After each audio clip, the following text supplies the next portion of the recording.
ჩვენ ვაგრძელებთ ჩვენი ვრცელი ისტორიის თხრობას. წინა ეპიზოდში მოგიყევით ყირიმის ომის შესახებ და შემდეგ კიდე იტალიის გაერთიანების შესახებ. ეხლა კი ჩვენ უნდა ვილაპარაკოთ გერმანიის გაერთიანების შესახებ, რა ფაქტორებმა განაპირობა გერმანიის გაერთიანება, რა ვითარებაში გახდა ეს შესაძლებელი და რა მოიტანა ამან, როგორ შეიცვალა ამ გაგებით ევროპის რუკა, რადგანაც გერმანიის გაერთიანება იყო პრობლემა, მიწებად იყო დაშლილი და არც არავის არ ჭირდებოდა, ასე ვთქვათ, მისი გაერთიანება. წინამორბედი პრუსიისგან როგორ შეიქმნა ერთიანი გერმანია, მე გურამ ნიკოლაშვილი ვარ, ჩემი მთხრობელი არის ჯიბას პროფესორი თორნიკე შარაშეინძე და პირდაპირ გადავალ ამ კითხვით. ყირიმის ომის შემდეგ რა ხდება ევროპაში, რამაც გამოიწვია ესეთი მოვლენა. გარკვეულწილად ჩვენ შევეხეთ ამ საკითხებს, იმ ფაქტორებს, თუ რა შეიცვალა და რა იყო ახალი, მაგრამ როგორ ისარგებლა მეტერნიხის შემდეგ კიდევ ერთმა ძალიან დიდმა კანცლერმა მე-19 საუკუნის და ვინ იყო ის ამ მოცემულობით და როგორ მოახერხა მან ერთიანი სამშობლოს შექმნა. ბისმარკმა ეს მოახერხა და ეს იყო უნიკალური მიღწევა აბსოლუტურად. იმიტომ რომ გერმანიის გაერთიანება, როგორც ზუსტად აღნიშნე, არავის არ ჭირდებოდა. რა თქმა უნდა, ეს არანაირად არ შედიოდა საფრანგეთის ინტერესებში, უფრო მეტიც ეს პირდაპირ საფრთხე იყო საფრანგეთისთვის. საფრანგეთი ძლიერი იყო მანამდე, სანამ გერმანელები იყვნენ დაშლილები. იმიტომ რომ გერმანელები გაცილებით მეტნი იყვნენ ევროპაში ვიდრე ფრანგები, ეხაც ეგრეა. და როცა გაერთიანდებოდნენ, ცხადია ისინი დაასრულებდნენ ფრანგების ჰეგემონიას და მას საფრთხეს შეუქმნიდნენ.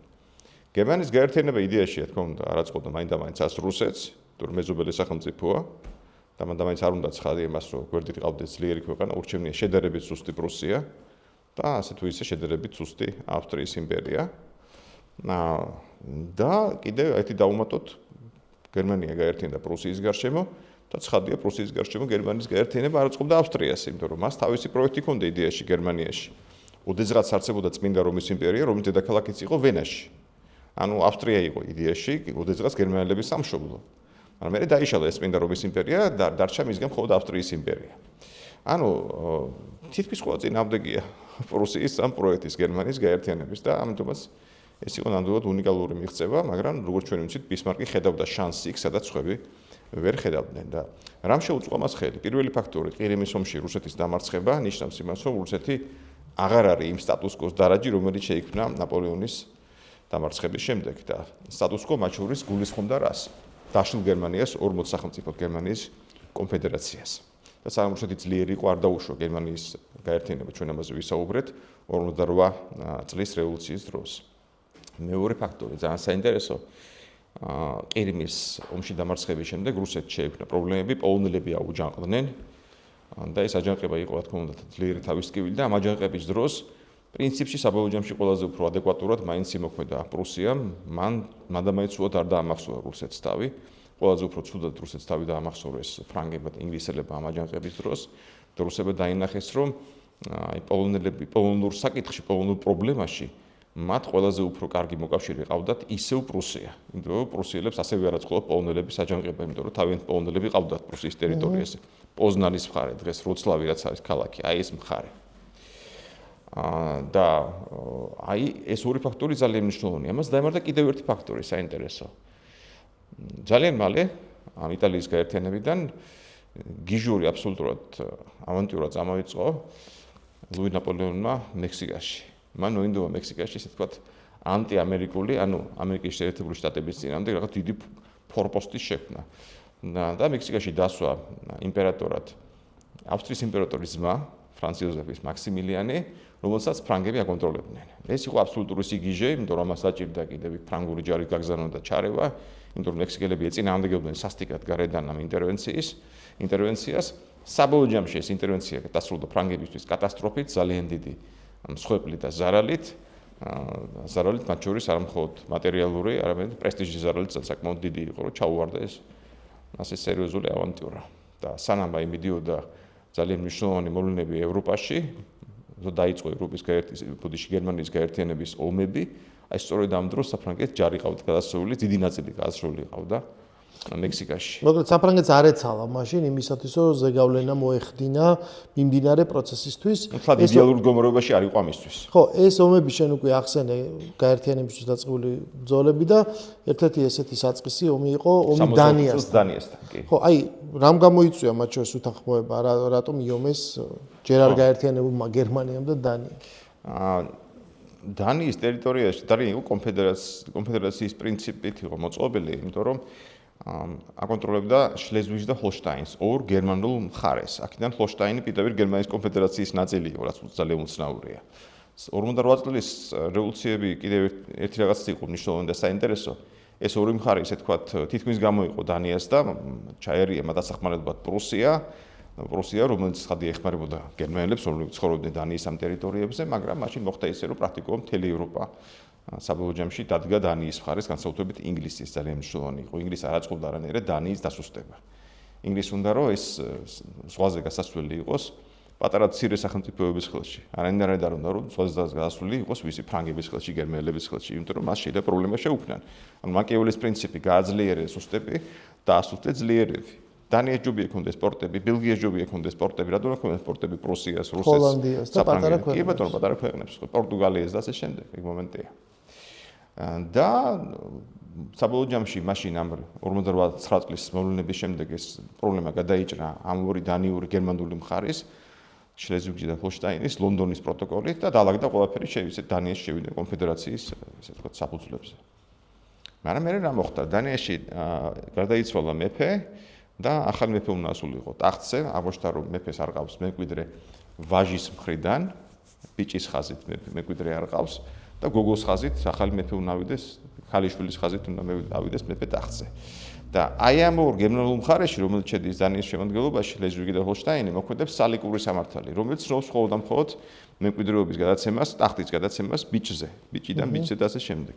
ამან გამოიწვია კრიზისი დანიაში და ეს კრიზისი, რომ დანიელებს თავის შუქით აღმოეპხრათ, მოეგვარებიათ, მოენდომეს შესვლა კონსტიტუციის და კონფედერაციის გაუქმება.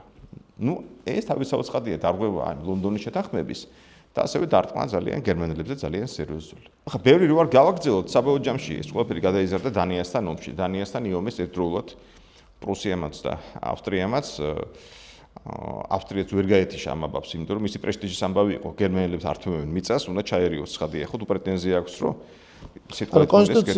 კონსტიტუციის შეცვლამ გამოიწვია კონფედერაციის დაშლა, დაირღვა ეს ლონდონის პროტოკოლი და ეს მხარეები აღმოჩნდნენ სხვანაირ ვითარებაში. ხო, რომ დანიამ იდეაში მთლიანად უნდა წაიღოს საბოლოოდ, არანაირი მათ ავტონომია აღარ აქვთ.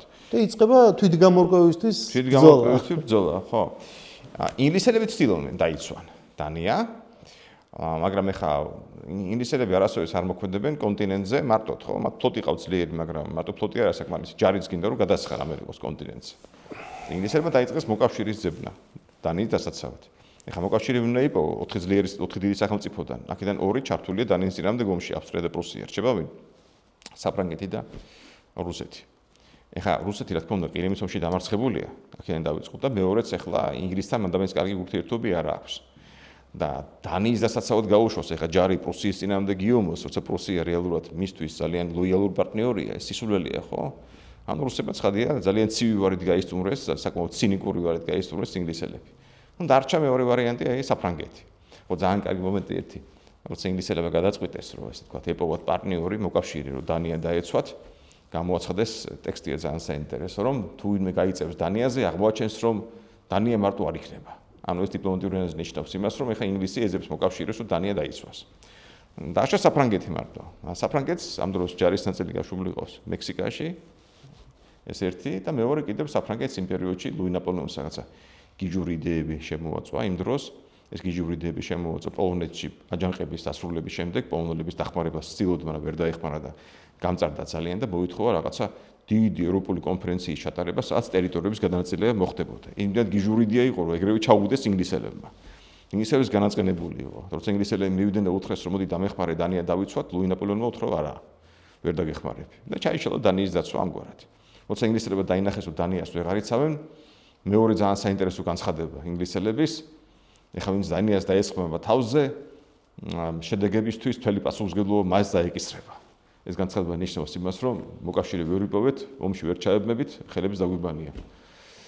დაიწყო ომი დანიასთან, ცხადია, დაამარცხეს დანია ძალიან მარტივად პრუსიამ და ავსტრიამ, წაართვეს ეს ორი ტერიტორია, ეხლა ამ ორი ტერიტორიას რა უნდა უყო, როგორ უნდა გადაინაწილონ, ეს არის დიდი პრობლემა. საქმე იმაშია, რომ ეხლა ავსტრია ორივე ტერიტორიისგან ძალიან შორს არის. დანიის ტერიტორიები იყო, არა და პრუსია იქვე არის ახლოს. და გაყოფაზე მიდის დავა, გაყოფაზე მიდის ვაჭრობა, მოლაპარაკება, ხან როგორ სცენარს განიხილავენ, ხან როგორს და საბოლოო ჯამში მივლენ, ესე ვთქვათ, ძალიან უცნაურ გარიგებამდე რა, უფრო ჩრდილოეთით რაც არის შლეზვიგი არის პრუსიის, სამხრეთით არის ჰოლშტაინი არის ავსტრიის, მაგრამ ავსტრიელები ხვდებიან ძალიან კარგად, რომ ძალიან გაუჭირდებათ ჰოლშტაინის კონტროლი და საბოლოო ჯამში დე ფაქტო გააკონტროლეს ამ ჰოლშტაინს პრუსია. და ამის გამო მოკლედ დაიძაბა სიტუაცია მათ შორის და ყველაფერი წავიდა ომისკენ. ბისმარკი რახან ხვდება რომ ომი გარდაუვალია, ცხადია ცდილობს სადარიგი დაიჭიროს.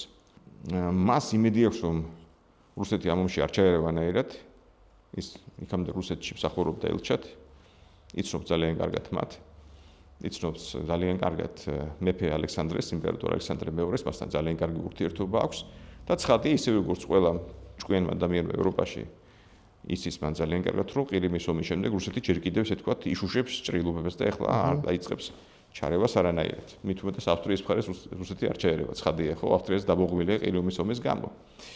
რჩება საფრანგეთი. ანუ მას უნდა რომ საფრანგეთი იყოს ნეიტრალური ამ ომის დროს. იმიტომ ბისმარკი ფიქრობს რომ წესით ლუი ნაპოლეონი აცნობიერებს იმ საფრთხეს, რასაც მოიცავს ომი პრუსიასა და ავსტრიას შორის. ბისმარკი ჭკვიანი კაცია და სხვაებიც ჭკვიანი გონია. ანუ თავის სტანდარტებით უდგება ყველას. ეხლა საქმე რაში არის? გერმანია დაშლილი არის იმიტომ, რომ გერმანიაში ერთმანეთს აბალანსებენ პრუსია და ავსტრია. ეს ორი ძლიერი სახელმწიფო. თუ მათ შორის ომი დასრულდება ერთ-ერთის გამარჯვებით, მაშინ წესით გამარჯვებული მე გერმანიას გაერთიანებს. განახორციელებს თავის პროექტს, ან ავსტრიულს, ან პრუსიულს. და წესით ფიქრობ ბისმარკი, ლუი ნაპოლეონი ამას უნდა ხდებოდეს. და ჩადის ლუი ნაპოლეონთან შეხვედრაზე. რომ გაარკვიოს ლუი ნაპოლეონი რას ფიქრობს. ლუი ნაპოლეონი მასთან იწყებს ვაჭრობას. ეუბნება რომ მე თუ ვინდა ნეიტრალური დარჩე, კომპენსაცია მჭირდება, რაღაც გერმანული ტერიტორიები მინდა, ლუქსემბურგი მინდა, ბელგია მინდა.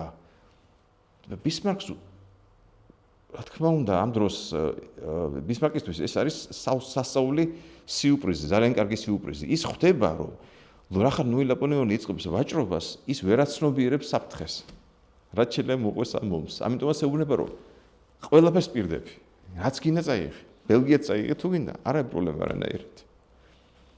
ანუ ის უთმობს სხვა ყველაფერს იმის სანაცვლოდ რომ ხდება რომ ეხსნება შეაძლებლობის ფანჯარა, ისე გააერთიანოს გერმანული მიწები, რომ საფრანგეთი დარჩეს ნეიტრალური. კი, თუ საფრანგეთი ნეიტრალური იქნება, ის ავსტრიას დაამარცხებს.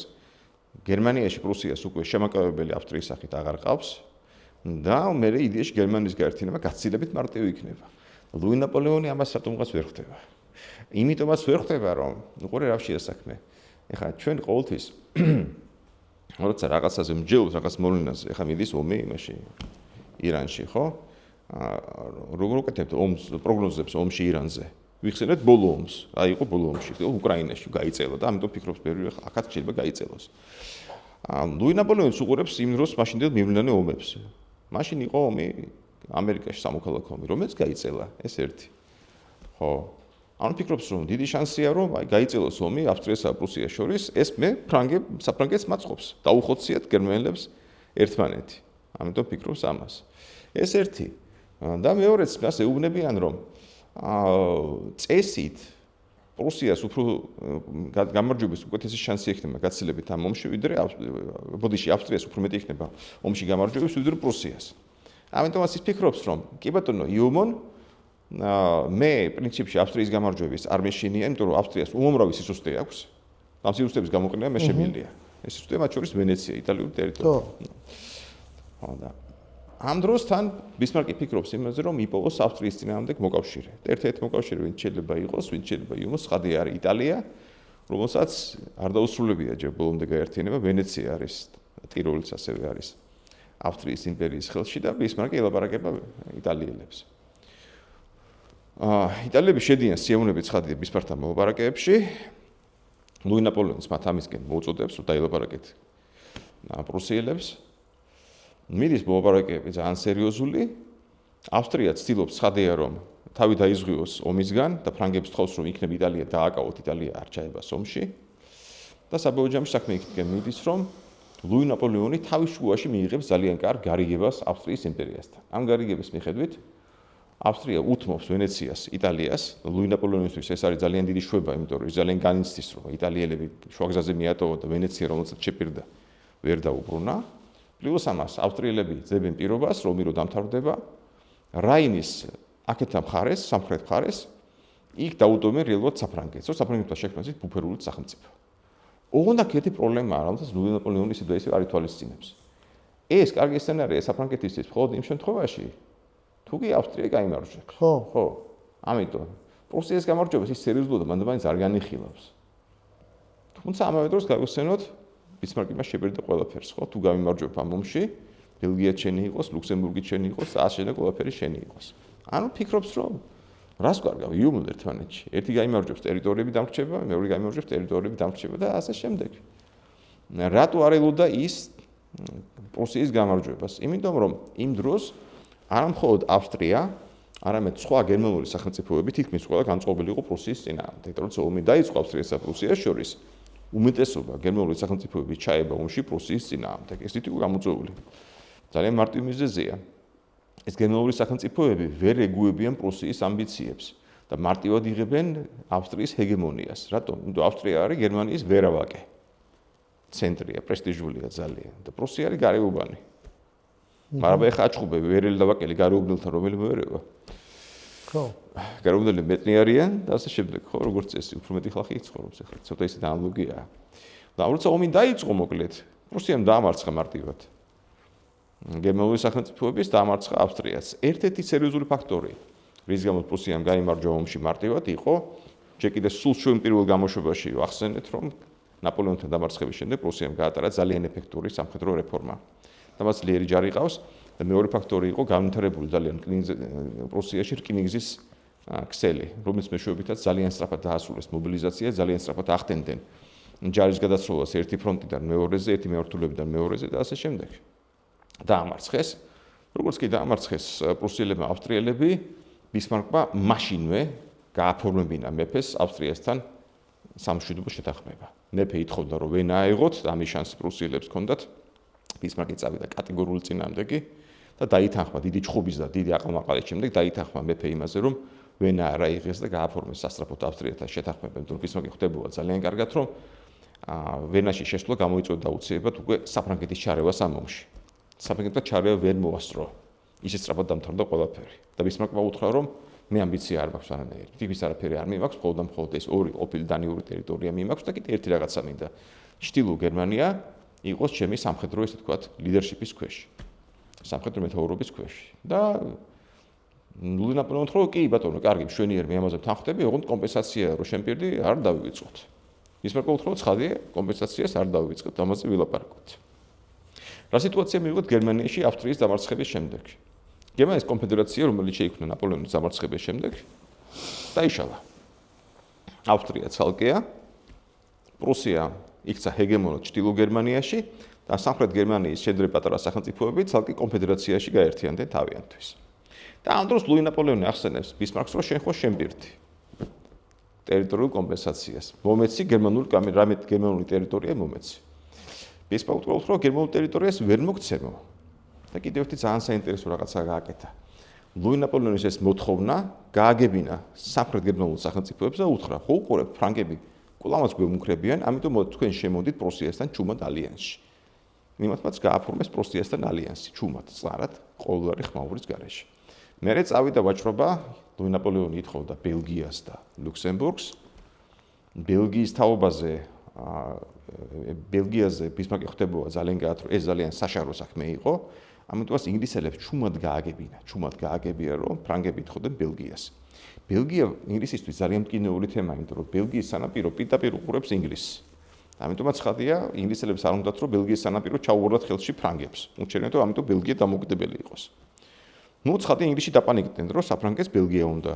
და მე კითხეს ლუი ნაპოლეონს, რომ მართალია ეს ამბავი, რომ თქვენ ბელგიას ითხოვთ. ლუი ნაპოლეონი უარყო ეს ამბავი. არ ვითხოვ ბელგიას. კი ბატონო, ასე დამკვირვებლად ბელგია ამოვარდა ვაჭრობიდან. დარჩა ლუქსემბურგი. და ლუქსემბურგზე მიდიოდა ვაჭრობა და ბისმარკმა უთხრა ფრანგებს, რომ მე გავიწევი გვერდზე, თქვენ თვითონ დაალაგეთ ლუქსემბურგთან თემა, მე წინამდეგი არა ვარ. ლუქსემბურგი ამ დროს ფორმალურად ეკუთვნოდა ჰოლანდიას, მაგრამ მე პრუსიული ჯარი იდგა და ბისმარკმა თქვა, რომ თუ ისე მოაგვარებთ თქვენ ფრანგები ლუქსემბურგის თემას, რომ ეს არ გასკდება არსად, მე წინამდეგი არა ვარ წაიღეთ რა, იმიტომ რომ ეხლა ფიქრობს რომ ჯანდაბას რაღაც კომპენსაცია მიიღოს რა, არა პრობლემა. თუმცა მაინც ალკე საჰერცოგო არ ხო? რაღაც მხარი არის, ხო, რომელიც საკმაოდ ფორტიფიცირებული იყო კარგად თავის დროზე. ხო და ფრანგებმა ძალიან დელიკატურად მოაგვარეს ეს თემა, მოგვთამეს ჰოლანდიის მეფის საყვარელი და ლუგინში ეს თემა გადაწყდა, რომ ლუქსემბურგი მიეცათ ფრანგებისთვის ძალიან მარტივად და პრუსიას მე ალბათ იქიდან ჯარს გაიყვანა საფრანგეთი იმას მიერთებდა ჩვეულებრივად. მაგრამ დაპანიკდა ბოლო მომენტში ეს ჰოლანდიის მეფე, ლუგინდა რო ადგა, რატომღაც მე გავიდა კონტაქტზე პრუსიის მეფესთან და უთხრა ესე და ესეა უღაცო. მე დავთმო პრუსია ლუქსემბურგი შენთან ახმახარო? გასკდა ეს თემა მოკლედ რა, ფრანგებმა ვერ მოაგვარეს, არადა მარტივად და ესე თქვა შინაურ ვიწრო წრეში ვერ მოაგვარეს. როცა ბისმარკმა დაინახა ეს თემა გასკდა და გახმაურდა ეს ამბავი, ჩაშალა ძალიან ტექნიკურად. ლუქსემბურგის ამბავი გააგებინა ერთ-ერთ მაშინდელ პოპულისტ მყვირალა პრუსიელ პოლიტიკოს. ეგეთები საქართველოში ბევრი ვიყავს, ეხლა არ ჩამოთვლი, ხო, ძალიან ბევრი ყავს ეგეთი. გააგები ერთ-ერთ იქაურ გიჟს, პრუსიელ გიჟ პოლიტიკოს, მანაც მოაწყო ისტერიკა, რომ აი ბისმარკი მოღალატე გაურიგდა ფრანგებს, უნდა ჩააბაროს ლუქსემბურგი და ატყდა ისტერიკა ამაზე და საბოლოო ჯამში ეს გარიგება ჩაეშალა და ლუქსემბურგი გამოცხადდა ნეიტრალურ სახელმწიფოდ ასევე. ფრანგები ძალიან დაიბოღდნენ ამის გამო, რა თქმა უნდა, თავის სავაცხადია ბისმარკს, ლუქსემბურგის ვერ მიიღეს. ეს არის ძალიან კაი გაკვეთილი, რომ როცა შენ ვიღაცა რაღაცას შეგვირდება საერთაშორისო ურთიერთობებში, მე ან აგისრულებს შეპირებას ან არა. როგორც კი პრუსიამ ომში გაიმარჯვა, მე უკვე ძალიან მარტივად გადააგდო საფრანგეთი. აღარ ჭირდება უკვე საფრანგეთი მას. საფრანგეთი ჭირდებოდა მანამდე, სანამ ომობდა ავსტრიასთან. ხო, ეხლა რაცაც მოყევი მაგალითი ეს არის ალბათ 19 საუკუნეში უკვე საუკეთესო სინთეზი თუ შეიძლება ამისით ასე თქვა, კომპლექსურობის, სამხედრო ძალის, დიპლომატიის, პირადი ურთიერთობების და იმ სტრატეგიული გათვლების, როგორადაც შენ შეიძლება თავიდან არ ჩანდეს, მაგრამ შემდეგ წაიყვანო უკვე პროცესი შენთვის ხელსაყრელი შედეგისკენ.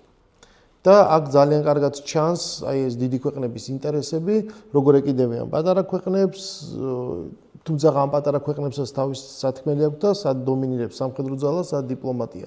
და ამ ყველაფრის რაღაც ძალიან დახვეწილი მიქსი იყო აი ეს ფანტასტიკური შიდა პოლიტიკაც დაემატა. ანუ შიდა პოლიტიკური ფაქტორიც გამოიყენა, ვიღაც იქაური გიჟი პოპულისტი ააყვირა და ლუქსემბურგის გადაცემა საფრანგეთისთვის ჩაშალა ძალიან გემრიელად, ხო? ალგავისტეს იტალია მიიღო ვენეცია ამ ომის შედეგად. თვითონ იტალია ჩაერთო ომში ავსტრიის წინააღმდეგ, როცა ავსტრია დაამარცხა პრუსიამ. იტალია დამარცხდა ავსტრიის წინააღმდეგ, მაგრამ ვენეცია მაინც მიიღო, იმიტომ რომ წინასწარ შეთანხმებული იყო ეს ყველაფერი საფრანგეთთან. ანუ იტალიამ კიდევ ერთი ბრძოლა წააგო, მაგრამ ვენეცია მაინც წაიღო. მერე ტიროლს წაებღაუჭა, მაგრამ კიდევ ერთხელ დამარცხდა ზღვაზე ავსტრიასთან და ტიროლი კი ვეღარ წაიღო, იმიტომ რომ ტიროლს შეპირებულები არ იყვნენ ავსტრიელები საფრანგეთისთვის და ესე მოხდა ეს ამბავი. ასე მოკლედ თითქმის გაერთიანდა ამ დროს იტალია ერთ-ერთი რომი იყო დარჩენილი. რომში ამ დროს ფრანგები დგანა. ისინი რომის პაპს იცავენ. და ვერაფრით ვერ ჩაიგდეს ხელში რომი იტალიელებმა. ერთხელ სადეს რომში დაახლოებით იგივე ტრიუკის ჩატარება, რაც ჩაატარეს ნეაპოლთან მიმართებაში, გახსოვს ხო? ნეაპოლს რომ ვერაფერი ვერ უყვეს, რა ქნა ისი გაუშვეს გარიბალდი, ხო? რომ ჩვენაშუაში ვიყოთ გარიბალდი დაიზრა რომისკენ, ნეაპოლისკენ და ეგეთივე სადეს ცოტა ხნით ადრე რომთან, ანუ რომისკენ გაუშვეს გარიბალდი, თვითონ ჩვენ აფრიშუაში არა ვართო. ფრანგები გაბრაზდნენ ამაზე, მე თვითონ თავისი იძულებული ხდნენ იტალიელები, რომ თვითონ გადაუღობეს გარიბალდის გზა და გარიბალდი დაიჭირეს, ჩააგდეს ციხეში, მე გაუშვეს. ხო და ამ პერიოდში ისევ დაიძაბა ძალიან რომის გარშემო ვითარება და იტალიელებს რომი უნდათ და ვერაფრით ეს ლუი ნაპოლეონი ამ რომის პრობლემას ვერ აგვარებს. იმიტომ რომ ფიქრობს, რომ აი რომში დგანან ფრანგები, ეს მისთვის ძალიან დიდი პრესტიჟია, იმიტომ რომ რომის პაპს იცავენ რა, და ეხლა საფრანგეთი იყოს კათოლიციზმის ფორპოსტი ევროპაში, ესე მარტივად რომს ვერ დათმობს. და როცა აი გადააგდეს მოკლედ ფრანგები გადააგდო ბისმარკმა, არანაირი კომპენსაცია აღარ მისცა, მას შემდეგ რაც დაამარცხა ავსტრია, იქცა ჰეგემონად ჩრდილო გერმანიაში, საფრანგეთი გამწარებულია ძალიან და ცხადია ფიქრობს რევანშზე. პრუსიის წინააღმდეგ. მაგრამ რევანში კი გინდა, მაგრამ ეხლა ხონდა იპოვოს პარტნიორი პრუსიის წინააღმდეგ. ვინ შეიძლება იყოს პარტნიორი? ეხლა მივიდივარ ძალიან საინტერესო მომენტამდე, როგორ ხდება საფრანგეთის დიპლომატიური იზოლაცია ამ დროს. პარტნიორი შეიძლება იყოს სიტყვაზე ავსტრია, რომელიც დამარცხებულია პრუსიასთან. მაგრამ ავსტრიას პრუსია იმ ბრძოლებში დამარცხების შემდეგ ძალიან მობიერად მოექცა. ვინაც არ აიღეს. ანუ ეგრევე გაჩერდნენ და უთხრეს, რომ ერთი ჩემგან არაფერი არ გვინდათ შენ ტერიტორიას არ გართმევთ არანაირის, თავის ტერიტორია ავსტრიის იმპერიას დაუტოვეს, მარტო ერთი რაღაცა გვინდა, დაიშალოს გერმანიის კონფედერაცია და შენ ჩამოშორდე გერმანიის საქმეებს. მეტი არაფერი არ გვინდა შენთან. და კიდევ ერთი ძალიან საინტერესო მომენტია. ავსტრიელებმა ძალიან გაათიციან, რომ ყირიმის ომის შემდეგ რუსები დაბოღმილებიალია მათზე. და თუ ეხლა დაიწყებენ ომს საფრანგეთთან ერთად პრუსიის წინააღმდეგ, არა გამორჩეული რუსებმა გაიწიონ ასე ჩვეულებრივად. და იმ პერიოდში რუსებისგან სიგნალი მისდის ბისმარკს, რომ შენ თუ ექნება ომი საფრანგეთთან და თუ ჩაებებიან ავსტრიელები, ჩვენ ავსტრიელებს დავაკავებთ. და საინტერესოა ძალიან ამაზე ბისმარკის რეაქცია. ის არც ხორსეუნება და არც არას. და როცა მიდის მისი ისე თქვათ კონტაქტები როცა აქვს რუსებთან და ავსტრიელებთან, ის რას ეუბნება? იქნებ მოდი ჩვენ რაღაც წმინდა ალიანსი ვიჩექვნათ ხელახლა, ჩვენ სამი ერთად ვიყოთ. ანუ ავსტრიასთან არ იფუჭებს ურთიერთობას, ას რუსეთთან არ იფუჭებს ურთიერთობას არანაირად. და კიდევ ერთი მომენტია. ყირიმის ომში დამარცხების შემდეგ რუსებს აქვთ ერთი ძალიან სერიოზული ესე ვთქვათ პრობლემა. ბოღმა შეიძლება ითქვას. ეს ბოღმა არის, რომ შავ ზღვაზე არ აქვთ ფლოტი. ფლოტის ყოლა შავ ზღვაზე აქვთ აკრძალული ყირიმის ომის შემდეგ. და ყირიმის ომში ისინი ვინ დაამარცხა? საფრანგეთმა. და ბისმარკი მთელი ეს პერიოდი რუსებს ეუბნება, რომ ხო იცით, მე მომხრევა რომ თქვენ დაიბრუნოთ შავ ზღვაზე ფლოტი. და რუსები ხვდებიან ძალიან კარგად, რომ პრუსია მათ მხარეს არის ყველაფერში. ეს არის პოლონური საკითხი მათ მხარეს არის, შავი ზღვის თემაა მათ მხარეს არის. და შავ ზღვაზე თუ ვინმე უბლოკავს მათ ფლოტს, ვინ არის? ინგლისი და საფრანგეთი. და პრუსია პირიქით მოკავშირეა. ანუ გერმანიის გაერთიანების პროცესში პრუსიას აქვს რუსეთის მხარდაჭერა. მოწინააღმდეგე ვინც იყო ავსტრია დაამარცხეს, ეხლა დასამარცხებელია საფრანგეთი. მოკლედ საფრანგეთმა ავსტრიის სახით ვერ იპოვა მოკავშირე, ავსტრია ფრთხილობს მაინც, დარჩა მეორე პოტენციური მოკავშირე, ვინ შეიძლება იყოს? იტალია. მაგრამ იტალია დაბოღმილია რომის გამო საფრანგეთს ძალიან სერიოზულად. და ამიტომაც ვერ აეწყო ვერანაირად საფრანგეთმა ვერ ააწყო ვერანაირად კოალიციას პრუსიის წინააღმდეგ მოკავშირე ვერ იპოვა. ამას დაემატა მე ის რომ იმ პერიოდში დაიწყო კრეტაზე აჯანყება თურქების წინააღმდეგ და იქ გამოიკვეთა რომ რუსებს უნდათ რომ თურქეთს პრობლემები ქონდეს, დაიშალოს შინიდან, მოირყეს სერიოზულად და ფრანგებს არ უნდათ. მათ თურქეთში თავიანთი ინტერესებია, მათ შორის ეკონომიკური ძალიან სერიოზული. ანუ გაირკვა რომ რუსების ინტერესები საფრანგეთის ინტერესები ეჯახება ბევრგან, შავ ზღვაზე ეჯახება, თურქეთში ეჯახება. გაირკვა რომ საფრანგეთის ასევე საფრანგეთის ინტერესები ეჯახება იტალიის ინტერესებს რომში, ანუ ეს ორი გამორიცხულია მისი მოკავშირე გახდეს. და რაც შეეხება ავსტრიას, ის შეშინებულია, დამარცხებული იქიდან რუსეთი უბღვერს ყირიმის ომის ომში დამარცხების შემდეგ, მოკავშირე არ აყავს რეალურად. და საქმე რომ მივიდა, როცა იფეთქა ომმა პრუსიასა და საფრანგეთს შორის, საფრანგეთი აღმოჩნდა აბსოლუტურად მარტოდ. ეხლა როგორ მოხდა პროვოცირება მათ შორის ომის? ცხადია ბისმარკს აწყობდა, რომ საფრანგეთს მისთვის აქეთ გამოეცხადებინა ომი. ხო, ყოველთვის უკეთესია, სხვა როცა გიცხადებს აქეთ ომს. და როგორ მოხდა ეს ომის გამოცხადება? ეხლა უნდა ვახსენოთ ესპანეთი, რომელიც დიდი ხანი არ გვიხსენებია, მეგონი ნაპოლეონის შემდეგ. ესპანეთში ნაპოლეონი რო დაამარცხეს ბოლოს განდევნის იქიდან ფრანგები და აღდგა ესპანური მონარქია, მერე იყო ერთ პერიოდ დინასტიური სერიოზული კრიზისი, რომელიც სხვა შორის მერე გადაიზარდა სამოქალაქო ომში და მოდი ეხლა ამაზე დღეს დიდხანს არ შევჩერდები, მომავალში უნდა დაუბრუნდეთ ჩვენ ესპანეთის თემას, როცა ჰიტლერის და მუსოლინის და სტალინის ეპოქაზე ვილაპარაკეთ, ესპანეთის სამოქალაქო ომი ძალიან მნიშვნელოვანია. და მოკლედ ესპანეთში იყო დინასტიური კრიზისი, ტახტიან გადააყენეს დედოფალი იზაბელა და უნდა დაესვათ ახალი მეფე. და ეს ესპანური ელიტა იყურება აქეთ-იქით ვინ დაუსვათ ესპანეთის ტახტზე. და აღმოჩნდა რომ უახლოესი ნათესავი ვინც არის ესპანეთის სამეფო ოჯახის არის ვიღაც პრუსიის პრინცი, პრუსიელი პრინცი, ჰოჰენცოლერნის გვარის წარმომადგენელი. და უნდათ რომ დასვან ტახტზე პრუსიელი. პრუსიელი არ მაგრამ ჰოჰენცოლერნის გვარნი ეს მაგრამ. ეს ამბავი რომ გაიგო ბისმარკმა ძალიან გაუხარდა. ეთქრა რომ ეხლა თუ დასვავთ ჩვენ ტახტზე პრუსიელები ჩვენ პრინცს ესპანეთში, კარგია, ესე თქვა საფრანგეთის პრობლემებს შეუქმნით სამხრეთიდან რა. თალთ ისე კომფორტულად საფრანგეთი ვეღარ იქნება თავის სამხრეთ საზღვრებთან. ხო და ეს ამბავი გასკდა. ფრანგებმა გაიგეს, ატეხეს ჩამოკრეს ესე თქვა ბრისხანების ზარები, ჩაიშალა ესპანეთში ეს ესე თქვა პროექტი, ვეღარ დასვის პრუსიელი პრინცი. და რახან ფრანგები დიდი ხანია დაბოღმილები არიან ანდოს პრუსიაზე, მიეცა ინსტრუქცია საფრანგეთის ელჩს პრუსიაში, რომ მისულიყო პრუსიის მეფესთან და დაეტუქსა. მივიდა საფრანგეთის ელჩი პრუსიის მეფესთან დატუქსა. პრუსიის მეფე უთხრა, რომ მე არაფერ შუაში არ ვარ, ეხლა გავიგე ამის შესახებ. არანაირი განზრახვები არ მქონია, ჩვენი პრინცი დაგვესვა. უთხრა, ოკეი, ამ ელჩმა. გადააგზავნა დეპეშა შესაბამისი პარიზში, რომ ესე იყო ძალიან ნორმალური საუბარი შედგა. მეფემ თქვა, რომ არანაირი ესე თქვა პრობლემა ამაზე არ იყო არანაირად მას ეს განზრახვა არ ქონია. უთხრეს რომ კიდევ ერთხელ მიდი. მივიდა კიდევ ერთხელ იგივე. მე უთხრეს რომ კიდევ ერთხელ მივიდა. ბოლოში ეს პრუსიის მეფე დაიღალა და შეურაცხყოფოდ იგრძნო თავი. გაიმართა საკმაოდ მძიმე საუბარი პრუსიის მეფესა და საფრანგეთის ელჩს შორის. საკმაოდ მძიმე საუბარი. ამ დროს ზუსტად როცა ეს საუბარი მიდის, მძიმე საუბრები მიდის პრუსიის მეფესა და საფრანგეთის ელჩს შორის, ბისმარკი ჩადის ბერლინში, გაიგეს რომ ჩაიშალა ესპანეთის ტახტზე პრუსიელის დასმა, ეს პროექტი ჩაიშალა, მერე ხდება გენშტაბის უფროსი და თავისუფლის მინისტრი და ამ შეხვედრის დროს მათ სამივეს შემოუტანენ დეპეშას. დეპეშაში წერია რა მოხდა, როგორი საუბარი გაიმართა პრუსიის მეფესა და საფრანგეთის ელჩს შორის და საუბარი ისეთი იყო, რომ პრინციპში ფრანგების ელჩმა მათ მეფეს შეურაცხყოფა მიაყენა პირდაპირ ესე გამოდის. ნუ სამივე ძალიან ცუდ ხასიათზეა, რომ ფრანგების ელჩი ესე თავხედროდ მოექცა ჩვენს მეფეს. სამივე ამას ძალიან ძიმე განიცდის. და უცებ ბისმარკი ეუბნება გენშტაბის უფროს მოლტკეს და თავისუფლის მინისტრს, რომ არის ჩვენი არმია მზად რომ საფრანგეთს ომი მოუგოს, ისე უნებენ კი, მაშინ არ ნერვიულოთო. და აიღებს ამ დეპეშას, წერია შეხვედრის ჩანაწერი მეფესა და საფრანგეთის ელჩს შორის, იქიდან რაღაცებს ამოშლის და ამახიჯებს კონტექსტს. ისეთი ტექსტი გამოვა, რომ აქეთ მიაყენა მეფემ შორაცხყოფა ფრანგების ელჩს. ხო, ეს ძალიან ცნობილი ეპიზოდია ისტორიაში, სადაც ბისმარკი გადაწერს დეპეშას, ფაქტებს არ დაამახიჯებს, მაგრამ როგორც კონტექსტს ხო, როგორც ცulis სიტყვებს, როგორ ამძაფრებს და საბოლოო ჯამში წამკითხველს ჩდება უკვე სხვა განცდა, სხვა ასოციაცია და ეს გამოიწვევს ფრანგები უცხადდებენ ომს პრუსიას. მე გაირკვევა ფრანგებმა არ იციან რომ პრუსიასთან ალიანსში არის ასევე სამხრეთ გერმანული სახელმწიფოები, პრაქტიკულად მთელი გერმანია ერთიანდება საფრანგეთის წინააღმდეგ. საფრანგეთი მარტოა, არა მშველელი მათ არ ყავთ. ინგლისი შეიძლება ჩარეულიყო იდეაში რაღაც დონეზე ფრანგეთის მხარეს, მაგრამ ინგლისი განეიტრალდა ძალიან მარტივად.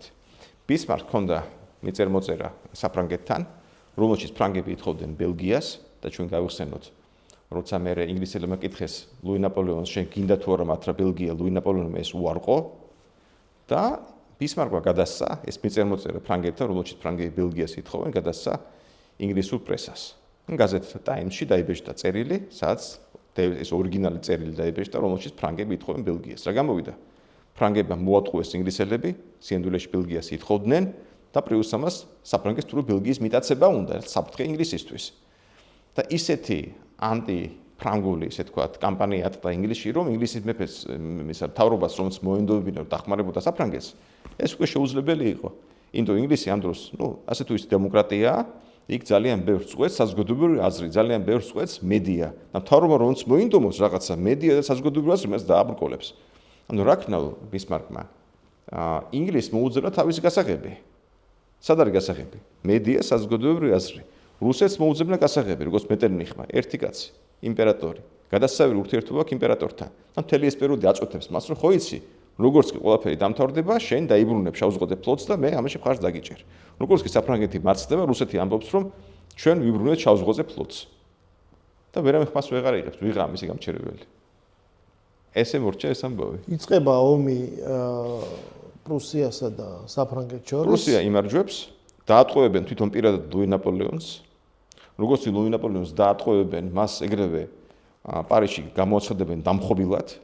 ახალი მთავრობა შეიკრიბება, ის აგრძელებს წინააღმდეგობას, მაგრამ ამასობაში პარიზს დაარტყმენ ალყას პრუსიელები და საბოლოო ჯამში ცხადია, საფრანგეთი მარცხდება და 1871 წელს ვერსალის სასახლეში ბისმარკი იმპერატორთან ერთად გამოაცხადებს გაერთიანებული გერმანიის შექმნას. ძალიან საინტერესოა მე რა მოხდა საფრანგეთში, ძალიან საინტერესოა. მეგონი პარიზის კომუნა სწორედ ამ პერიოდში. ამ პერიოდში კი, ხო, რევოლუციის ცელობა პარიზში. დამოუკიდებლობას იღებს. ხო და ძალიან საინტერესოა მე როგორი მართლობის ფორმა დამყარდა საფრანგეთში. საფრანგეთში თავიდან უნდათ ახალი დინასტიის დასმა. და სამი ვარიანტი განიხილებოდა. ან ბურბონების დაბრუნება, ან მათი ბიძაშვილების ორლეანელების, ან ბონაპარტების. მაგრამ საბოლოო ჯამში პარლამენტში ვერც ერთმა, ესე თქვა, ამ ფრაქციამ, ვერც ერთმა დინასტიამ ვერ დააგროვა საკმარისი მხარდაჭერები.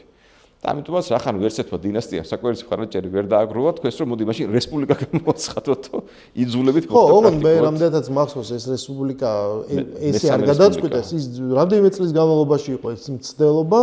ეს ვერ განხორციელდა და უბრალოდ ყველაფერი დატოვეს ისე როგორც იყო. რესპუბლიკად გადაკეთეს საფრანგეთი მე ეს და ეს იყო თუაროსტების საფრანგეთის მესამე რესპუბლიკა. ყველაზე არასტაბილური. ხო, ყველაზე არასტაბილური, მაგრამ ყველაზე ხანგრძლივი აღმოჩნდა და ამანაც როგორც ომის მერე ხდება ხოლმე, ეს საუკეთესო ეპოქა შექმნა საფრანგეთის ისტორიაში. რომელიც თანთქა მერე თანთქა იმან მეორე მსოფლიოში დამარცხებას შეეწირა. და რაც თავარია ეს საკმაოდ ხანგრძლივი იყო ეს პერიოდი საფრანგეთში.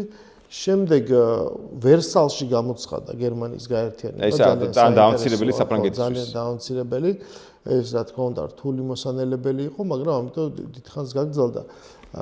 და შემდეგ აქ უკვე მოხდა მთლიანად ამ გერმანული მიწების გაერთიანება. ძალიან საინტერესოა, რომ იტალიაში გაერთიანება მოხდა დედაქალაქის გარეშე პრაქტიკულად. იტალიამ დაიბრუნა რომი ამასობაში, საფრანგეთი დამარცხდა. მაგრამ ბოლოს დაიბრუნა. რომი დაიბრუნა იტალიამ, კი. და გერმანიაში გაერთიანება მოხდა პირიქით, ანუ ბერლინიდან დედაქალაქიდან დაიწყო ის რთული კომბინაცია. იტალია, მოდი გავიხსენოთ, უკვე რა ხდება?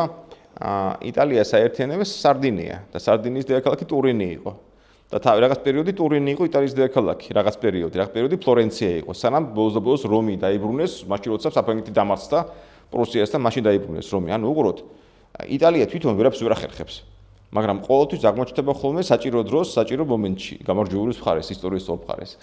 აღმოჩნდა, რომ შეაძლებლობების ფანჯარა, ანუ რამდენიმე ფაქტორის კომბინაცია არის საჭირო, ძალიან გამოჩენილი და შორსჭურეტელი და პრაგმატული სახელმწიფო მოღვაწე, შეაძლებლობის ფანჯარა, რომელსაც გარკვეული კომბინაციით იყენებს ეს ადამიანი და რესურსი რაც ამას ჭირდება, ისე რაღაცა ესეთი ბაშიაჩუკური წარმოდგენები ისტორიაზე, რომ უბრალოდ დაიბადა სადღაც გარიბალდი და შემდეგ მოახერხა ამის გაკეთება, ეს არის რაღაცა მიამიტობა.